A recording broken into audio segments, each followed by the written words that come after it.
Folks, the playoffs are so close, the Winnipeg Jets can almost taste it. After a massive 2-0 shutout over the Preds, the Jets now find themselves on the precipice of a playoff appearance that at first seemed inevitable, then looked like it might not happen, and now looks like it is once again within reach. We'll dive into this game against the Preds and some thoughts about the upcoming games this week for the Jets on tonight's episode of Locked On Winnipeg Jets. You're Locked On the Hockey Jets, your daily podcast on the Winnipeg Jets. Part of the Locked On Podcast Network, your team every day.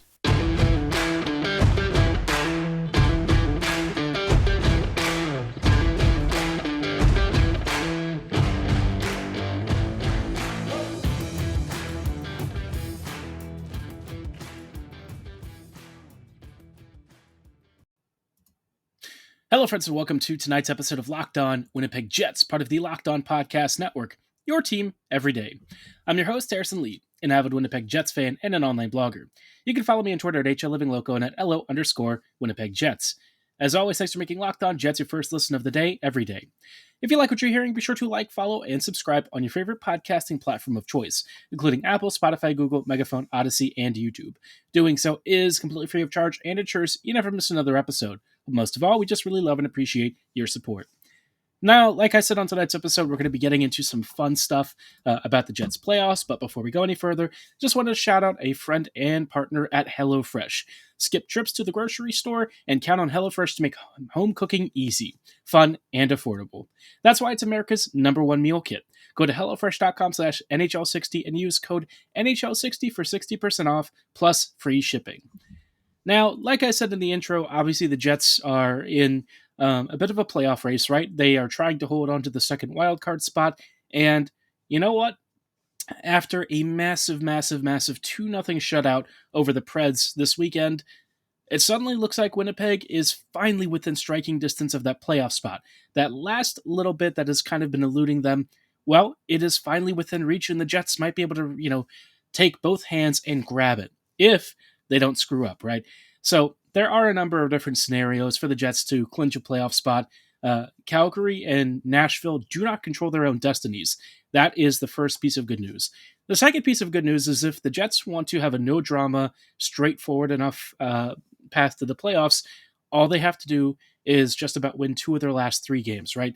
2 games, 2 wins, good to go.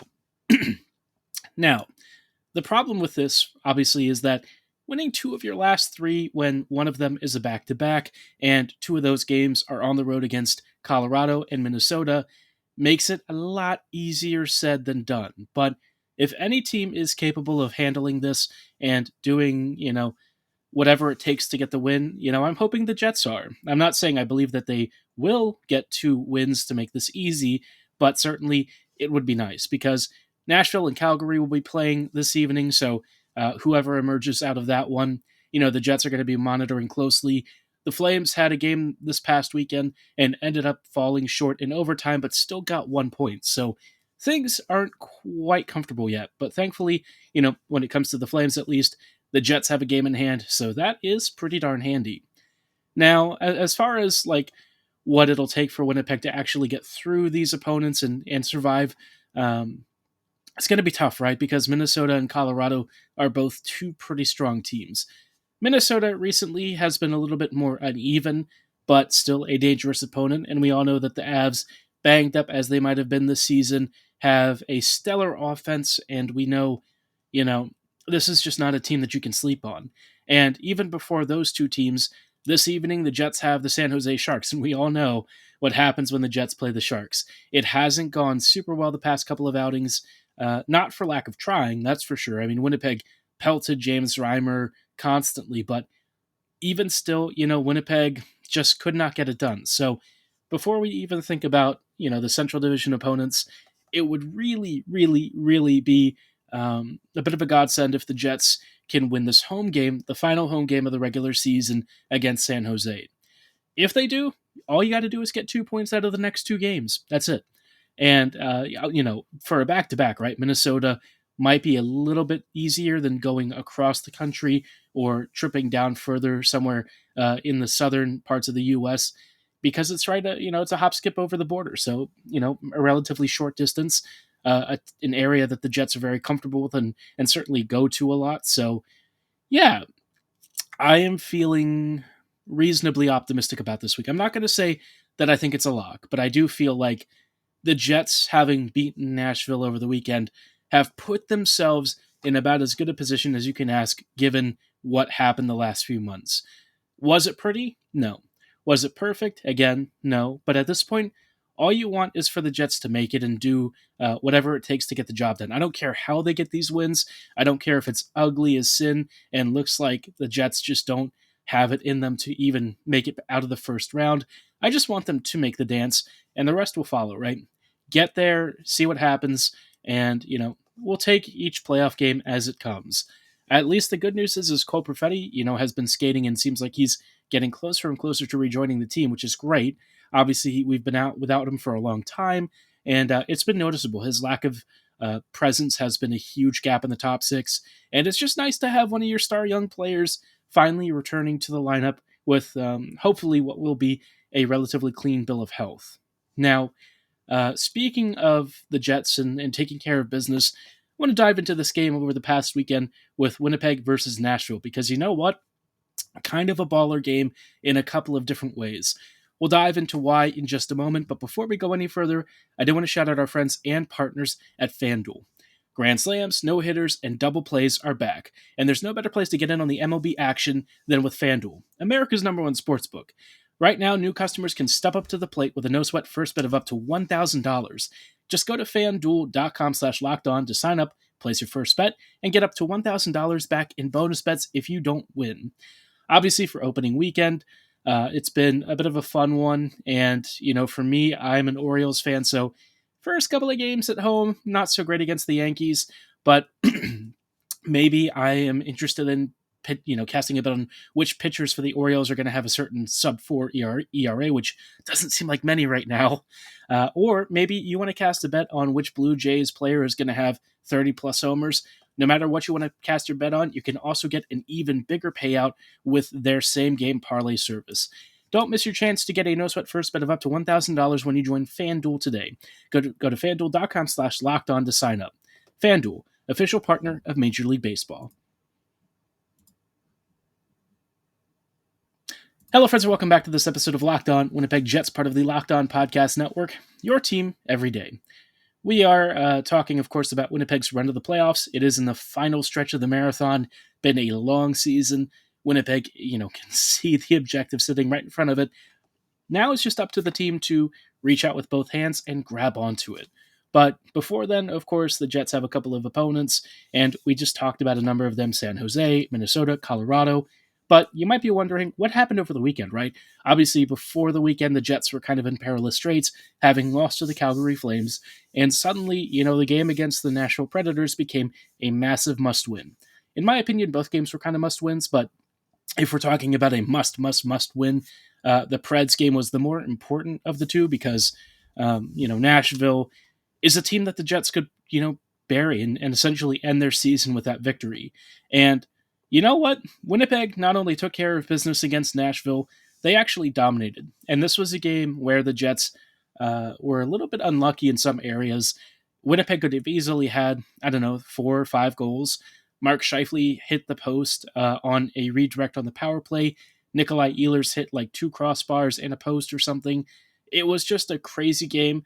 And, Juuse Saros constantly swarmed the net, blocked off tons of good shooting opportunities, and managed to make life really, really difficult for the Jets. But at the end of the day, Mark Scheifele finally came through, and Neil Pionk, who has had a heck of a season in the worst way, I would say, he finally had a bit of a redemptive moment where he scored a massive goal to pad Winnipeg's lead and essentially put it out of reach for Nashville, right? Nashville was definitely testing Hellebuck on some really dangerous chances, but for the most part, they weren't really getting down into the slot area, and Winnipeg, I thought, for the most part, put Nashville away from the most dangerous parts of the ice. So, all that said, I think the Jets not only came in with a clear purpose and a mission, but actually accomplished their objective. And after a game in which they played decently well against the Flames, but could not score, it was nice to see them solve use of Saros, who's even better than Markstrom. Saros is, currently on one of the hottest runs of any goalie in the entire NHL. He's been instrumental to the reason why Nashville is even in a playoff run of sorts. Winnipeg is used to having a team where they're the ones with the goalie who's stealing games and the rest of the team is not performing well. Nashville is kind of experiencing that right now, but Saros is so freaking good that he's actually taken over in goals saved above expectation around the entire NHL. So Saros having a monster year. Getting two past him was not easy, and Winnipeg had him beat on a number of other opportunities that easily could have gone in, but some fortune in the hockey gods kind of saw to it otherwise. Now, if there's some stuff to really shout out and get excited about, first name, Nikolai Ehlers. All you have to do is just say his name, and you should immediately have a smile on your face, because this kid, man, when he's flying and really showing off what his skill sets can bring to this team, he really is Winnipeg's best skater. There's Hellebuyck, who is certainly our MVP, but when it comes to non-goalie positions, no player stands above Ehlers in terms of impact and importance to this team. The guy is just a natural-born creator and scorer, and I think we saw in so many instances him kind of dishing up pucks on a literal platter for his teammates to score, and while not all of them were able to take advantage of it, Pionk certainly was. That whole sequence where he had a nice reception in the neutral zone and essentially bounced it off the wall past the defender, got around him, and then kind of did almost like a snapshot pass to Pionk as the trailing skater on the right side, made it, essentially just a walk-in for Pionk to wrist it right past Saros. And Ehlers had another opportunity that should have been a goal for Mark Scheifele, literally teed it up on a platter for him on the power play. Just magic stuff. Ehlers was so good the entire evening, probably one of his best games over the last few weeks. And it's crazy to me that, the Jets staff just haven't used him as much. I think when it comes to, skaters on this team and guys who you want to give lots of minutes to and really should be doing so with, Ehlers should be at the top of the list. I don't really feel like there's any other skaters that I would play more than him. And I know that Scheifele and Wheeler own the hierarchy. I get it. Morrissey playing a ton of minutes, that's natural because you have less defenders than you do forwards. But when it comes to Ehlers, he should be at darn near the top of the time on ice deployment list among all attackers. He's just that special player. Also of note was, I think, Hellebuck's really nice shutout performance. I thought he had a couple of dangerous opportunities to shut down. Nothing that I think was too crazy for him. It did get a little hairy when Nashville pulled its goalie, but otherwise, Hellebuyck just kind of did what he did and shut him out and kept the Jets, as always, afloat. I think it's really important that he continues to show off Hellebuyck level play, or not Hellebuyck level play. Obviously, he's always Hellebuyck level, but Vezina caliber play, especially as we're heading into this stretch run. They're going to have to really lean on him over the next couple of evenings because, Colorado and Minnesota are very dangerous teams and ones that have given the Jets some serious fits this year. So let's hope that he is up to answering the call. I don't know if Riddick is going to start this evening. Maybe he does. It wouldn't shock me if they just go with Hellebuyck for the rest of the regular season. But every once in a while, you've got to trust your backup to give your starter a bit of a rest. We'll see if Winnipeg opts for that this evening. Before we go a little bit, crazy though, I just wanted to sort of wrap up tonight's episode with some thoughts on, how Winnipeg should approach the next few games and what to think about for the upcoming playoff stretch, which could be really rough for the Jets, especially in the first round or so. Hello, friends, and welcome back to this episode of Locked On Jets, part of the Locked On Podcast Network, your team every day. We're just wrapping up really quickly with some thoughts ahead of Winnipeg's upcoming end of the regular season and ultimately the first round of the playoffs. Obviously, for the Jets, it's going to be a really tough run. Winnipeg is, I think, likely to face the Vegas Golden Knights, if I'm not mistaken. Either that or the LA Kings, if LA somehow pulls ahead in the standings. But as of right now, I'm pretty sure Vegas really shouldn't be dropping that first spot, but there is only a 2-point gap. So, actually, sorry, Edmonton is the team that's in second right now. LA has kind of slipped into third place and doesn't look like they're going to be able to close that gap. But Edmonton is only 2 points behind Vegas for first in the Pacific. And if the Jets were to face Edmonton, right, I think that would be the more favorable of the two matchups. The Jets have previously defeated Edmonton in the playoffs. We all remember the magical sweep, but I think this time would be a lot harder. The Oilers, quite honestly, are just a very solid team.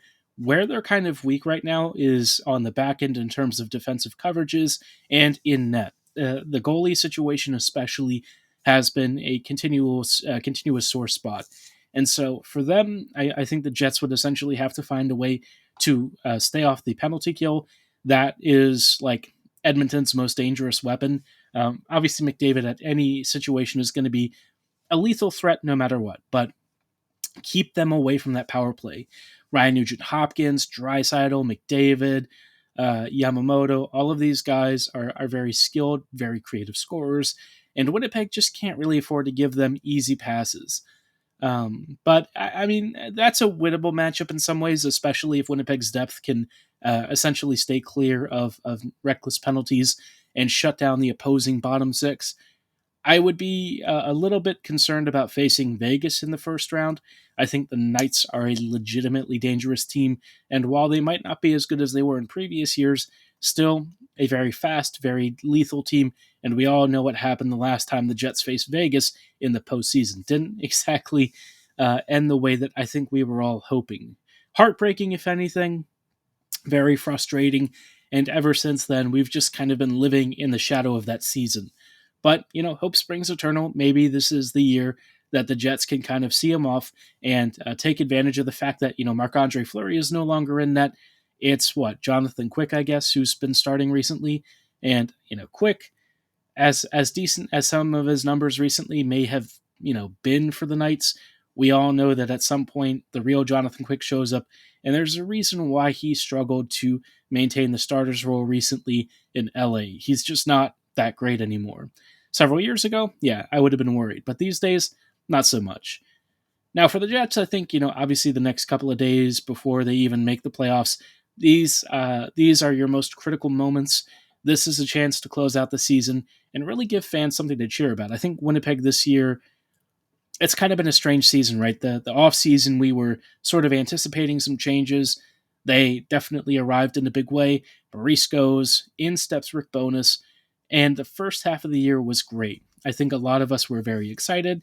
Bowness was looking like a Jack Adams candidate, and the room was vibing. And then, the last 2.5 to 3 months happened.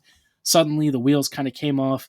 The carriage reverted back to a pumpkin, and we were all kind of asking the question, what really happened? Was there something behind the scenes?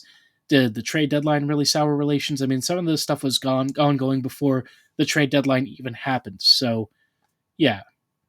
At least for the time being, the Jets have managed to corral themselves enough to win a couple of really big games and put them within, touching distance of a playoff spot.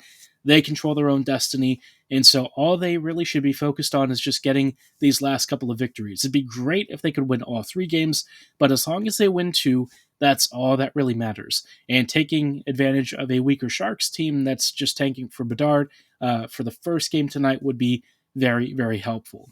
But, like I said, we really shouldn't count out San Jose. We all know how they've been against the Jets and how lucky the Sharks goaltending has been. So let's hope that for once Winnipeg finally finds that little bit of extra confidence to take down the Sharks and take care of business. Let me know your thoughts on the close of the season and what you're looking forward to as the Jets approach the playoffs. Drop your score predictions for tonight's game in the comments below. But for tonight's episode, that is going to be all the time that we have. Thanks for making Locked On Jets your first listen of the day every day.